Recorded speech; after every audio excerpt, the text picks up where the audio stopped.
The revolution will not be televised. The revolution will be live.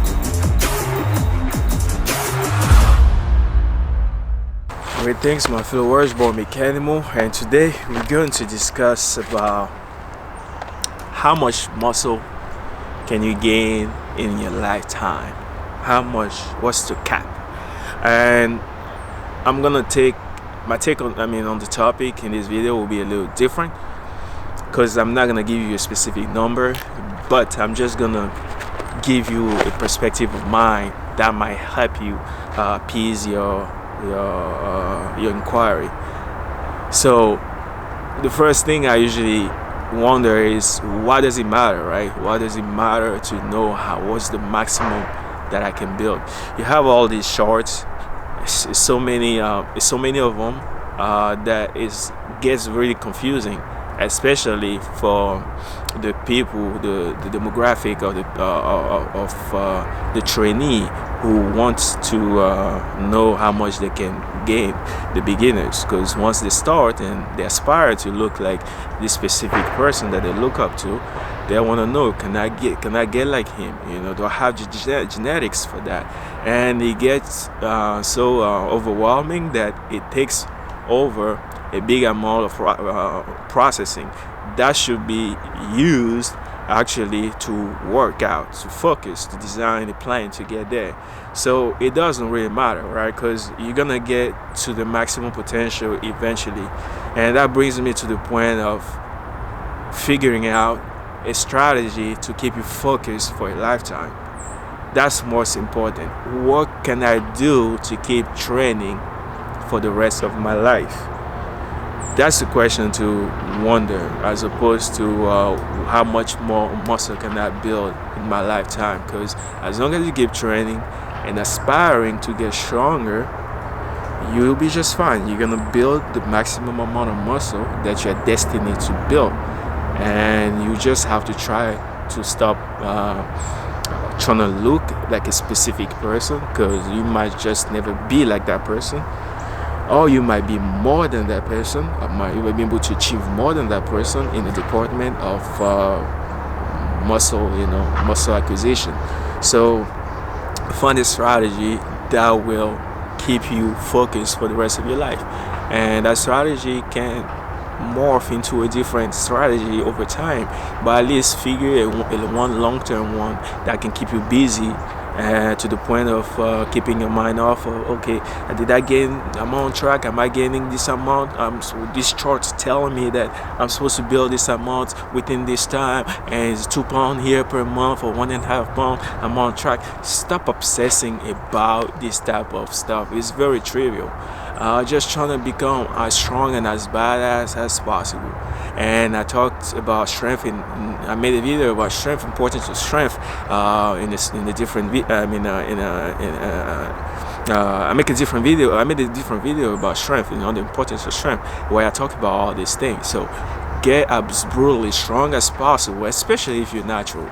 If you're natural and you want to build muscle, you're gonna need to become as ridiculously strong as possible. And that doesn't mean that it has to be your main job, right? Fitness. Somebody like me, is my main job. It's part of my career. I happen to have fallen into a field that I love and that I can make money with, but it doesn't have to be the majority of you guys. So it doesn't have to be becoming a hardcore fitness guy or whatever it is. You could if you want to, but if you're busy, have a busy life, there's always a way to try to be as badass as possible, even without allocating as much time for workout as a fitness guy would. So that's that. I would suggest just to forget about how much muscle you can gain. You have the numbers from 25 pounds to as much as 50 to 60 pounds for the most genetically gifted. But are you gonna go get like a test to figure out if you have the genetics to build the maximum, the cap? Who really cares, man? And people need to realize, it's just among men, to show off and trying to ascertain yourself in society. And a lot of time, like people like me, you being big doesn't really impress me. How strong are you? How do you carry yourself? How respectful are you? Am I going to count on you if I'm in trouble? If a fight goes on, do I have you as an ally? Stuff like that. It comes with character. So having big muscle doesn't really give you all these valuable character traits that you need to have to be useful in society. So, and a lot of time people obsessed with getting muscle. People who have some type of self-esteem issue, and they want to cover for the lack of that by showing like a puffy outside. And yeah, I mean, I don't say it don't look good. I like the way I look good. I mean, the way I look with the muscle and stuff like that. But it is really secondary to me. I'm more proud of my strength goals, and me be able to take them on one by one. And as strong as I may be, from my experience, I've been training for quite some time, and I've been mingling with a lot of friends to know that I'm definitely, in terms of neural efficiency, I'm not that gifted. I may be gifted in building muscle fibers, but in terms of recruiting them as a higher and faster pace, I'm definitely not as efficient as some of the people that I know who are ridiculously strong. But do I complain about it? No. I just put in the work, and eventually I get stronger. As slow as the pace may be, I know I will get there. And the side effect of it is me building muscle. So it kind of work together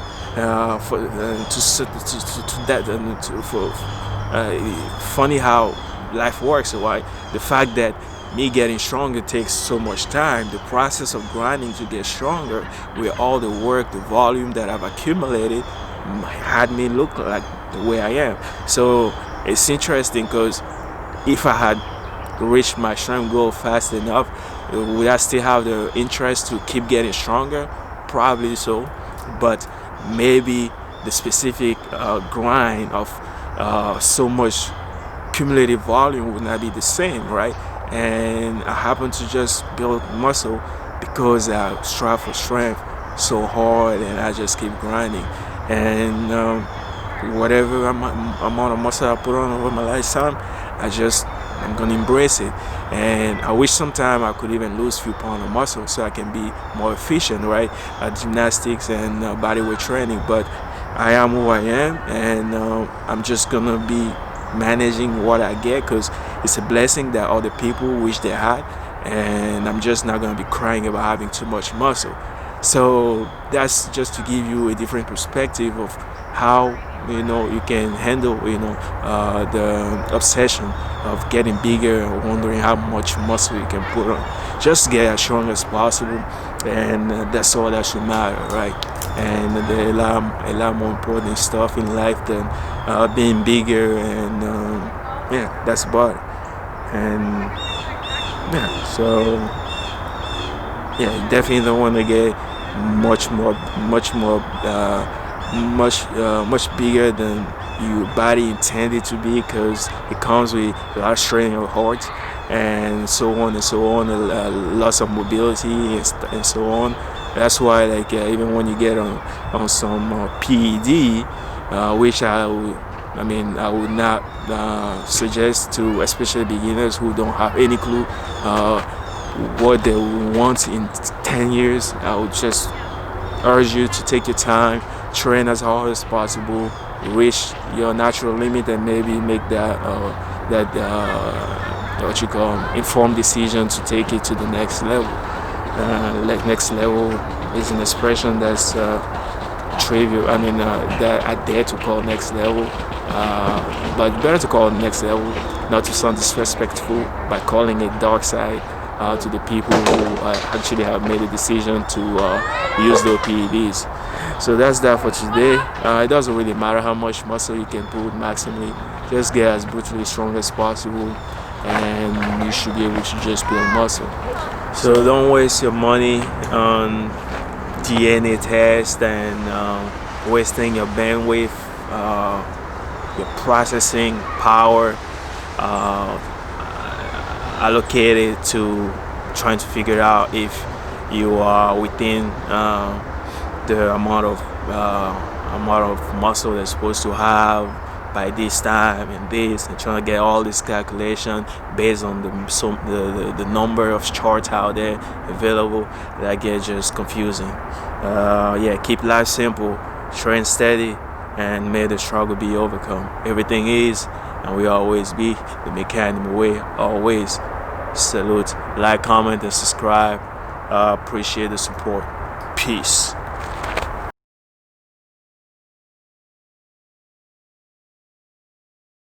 The revolution will not be televised. The revolution will be live.